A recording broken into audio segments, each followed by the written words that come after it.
This morning, there is new drama over Iran's nuclear program. Iran's supreme leader warned Iran is ready to retaliate against any action taken to halt that program. This comes after Israeli leaders issued blunt warnings about possibly striking Iranian nuclear sites, and U.S. Defense Secretary Leon Panetta reportedly believes that could happen within the next few months. Senior correspondent John Miller is here, along with Chief Washington correspondent and host of Face the Nation, Bob Schieffer. Good morning. The Pentagon used to be your base. Melvin Laird was Secretary of Defense when I was a couple of years ago. The Secretary of Defense saying this now about Israel this spring. What about the timing, and why would he say it that specifically?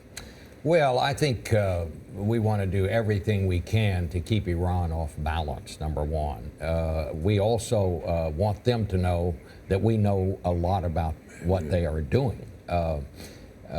So I think this is, it's not surprising to hear this.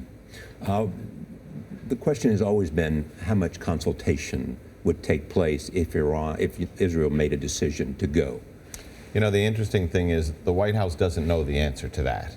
I mean, the questions, from the National Security Council on out are, do we get a day's notice? Do we get a week's notice, or do we get 2 hours notice? And I think the latter scenario, a couple of hours is the most likely, because Israel is not going to want to put itself in the position of having the U.S. have a lot of time to weigh in and gather any pressure once they know. So I think it'll be pretty fast. But don't you think, John, that the United States wants Iran to know that we can't control this? This is something that we might urge them not to do this, but in the end, we can't control it. And I think you've put your finger on. Yesterday, we arrived at the intersection of intelligence information and political messaging with, Panetta on 60 Minutes on Sunday saying, well, they've got, it'll take them a year to get the material and another year to get the bomb. Kind of takes a lot of air out of the urgency, saying, well, sanctions have plenty of time to work. We can kind of get through this in time.